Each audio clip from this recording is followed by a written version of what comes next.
राधे राधे महाराज जी। महाराज जी, किसी भी व्यक्ति को जीवन के सर्वश्रेष्ठ लक्ष्य का निर्धारण करने के लिए किन बातों का ध्यान करना चाहिए? सबसे पहला, व्यभिचार को रोकना चाहिए, ब्रह्मचर्य की रक्षा करनी चाहिए। अगर गृहस्थ है तो एक पत्नी व्रत धारण करना चाहिए, और अगर ब्याह नहीं हुआ है तो ब्रह्मचर्य रहना चाहिए। हर डिपार्टमेंट की नींव है ब्रह्मचर्य। अगर ब्रह्मचर्य नहीं है तो व्यभिचारी पुरुष कहीं भी उन्नति में जाने पर भी वो पतन को प्राप्त होता है। जो पराई माता बहनों से व्यभिचार करता है कभी उन्नति को प्राप्त नहीं हो सकता। इसलिए सबसे पहला है चरित्र पावन करो। तुम्हारा चरित्र ठीक होना चाहिए, तुम्हारा आचरण ठीक होना चाहिए, और उसके लिए ब्रह्मचर्य का पालन। गृहस्थी में है तो भी संयम रखे, 30 दिन 40 दिन 50 दिन जितना दिन संयम रख सके। और अगर अभी ब्याह नहीं हुआ तो पूरा संयम रखे, और विरक्त है तो पूरा संयम का मार्ग ही है पहला ब्रह्मचर्य। और दूसरा कम खाना, मिताहार।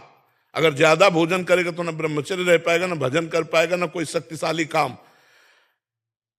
एक बादशाह ने पूछा एक बहुत बड़े औषधि बताने वाले वैद्य से कि कितना खाना चाहिए 24 घंटे में जिससे हमारा शरीर स्वस्थ होकर भरपूर काम कर सके। तो उनका 39 तोला।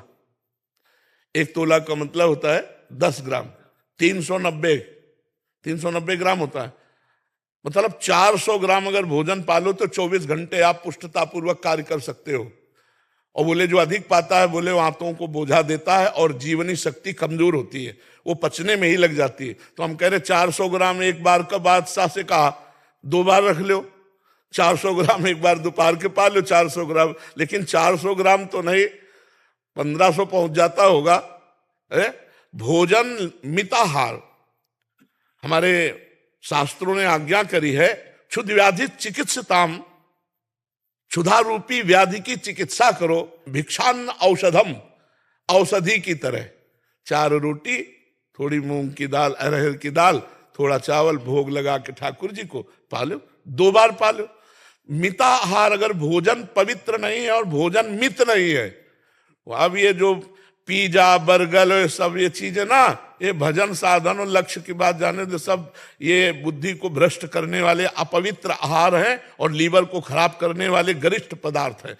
सात्विक भोजन शरीर को, अगर आप व्यभिचार आदि दोषों में ना उतारो तो भगवान ने स्वयं इतनी सामग्री दी है कि थोड़ा आहार करो, खूब व्यायाम करो, खूब मेहनत करो तो भी आप कमजोर नहीं होगे। अगर हम सात्विक भोजन करें, अल्पाहार करें, तो बहुत जल्दी हमारे अंदर शक्ति का विकास हो, आध्यात्मिक शक्ति का। पहला ब्रह्मचर्य, दूसरा कम खाना मिताहार, और तीसरा कम बोलना, उचित बोलो। हम ये नहीं कहते कि मौन हो जाओ, तो हमें लगता है उचित बोल दो ना, उचित बोल। उचित बोलना, अनुचित बोलने का त्याग करना, इसे मौन ही कहते हैं। कम बोलना और कम सोना। अगर जीवन को लक्ष्य में पहुंचाना है तो हमारी बात को अक्षरशः मान लो, जितने लोग सुनो। पहला ब्रह्मचर्य, दूसरा कम खाना, तीसरा कम बोलना अर्थात मित भाषण करना, विचार पूर्वक बोलना, और चौथी बात कम सोना। अगर आप मेहनत करने वाले व्यक्ति हो तो 6 घंटे पर्याप्त है। 6 चौको 24 घंटे का एक हिस्सा आप सोने में दे सकते हो। 6 चौको 24, 6 घंटे, और वो भी रात्रि के 10 बजे से लेकर के 11, 12, 1, 2, 3, 4 अपने आप ब्रह्म मुहूर्त का समय आ जाता है।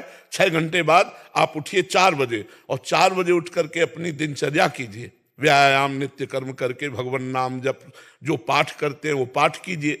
तो कम सोना, 6 घंटे सोना, लेकिन ठीक समय पे सोना।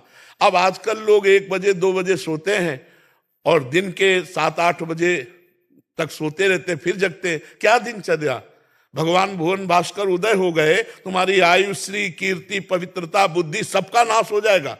ये लोग समझ, तभी तो देखो ना, लोग डिप्रेशन में अधिक पहुंच रहे हैं, दिमागी तनाव बना रहता। क्यों? क्योंकि बुद्धि को सत्य में प्रेरित करने वाले भगवान सूर्य, आयु बढ़ाने वाले भगवान सूर्य, जीवन दान करने वाले भगवान सूर्य उदय हुए। आपने एक अर्घ भी नहीं दिया, प्रणाम भी नहीं किया, भगवत आराधना नहीं की, सैया पे सो रहे, तुम्हारी आयु का अपहरण हो जाएगा।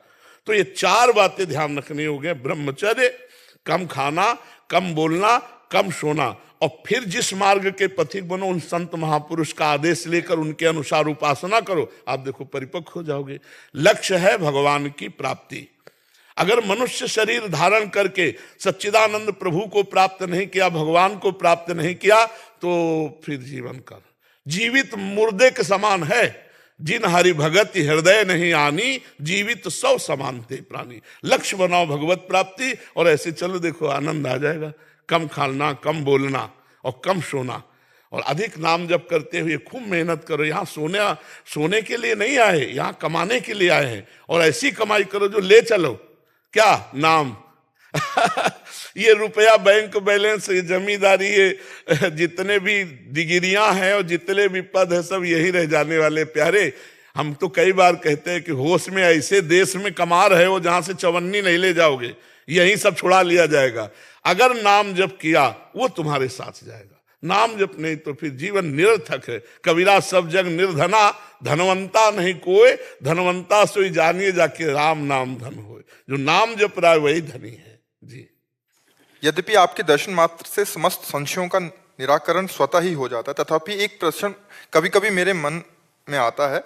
जब कभी जीवन में अनिर्णय की अवस्था आती है, भिन्न भिन्न परिस्थितियां आती हैं, उसका निवारण करने के लिए किसका आश्रय लें? मन का, भगवान बुद्धि के का, ऊपर या छोड़ दो। भगवान के आश्रित हो जाए? भगवान के ऊपर छोड़ दो। जब भगवान शंकर ने सती जी को बहुत प्रकार से समझाया कि रघुनाथ जी सच्चिदानंद हैं, बड़े बड़े मुनीन्द्र योगींद्र इनका ध्यान करते हैं, लेकिन सती जी को समझ में नहीं आया कि यदि भगवान श्री राम सच्चिदानंद त्रिकालज्ञ हैं तो खोज कैसे रहे, हे खग हे मृग हे मधुकर श्रेणी, तुम देखी सीता मृग नैनी। और अगर भगवान सच्चिदानंद नहीं तो भगवान शिव त्रिकालज्ञ हैं, ये इनको सच्चिदानंद कह के क्यों प्रणाम करते?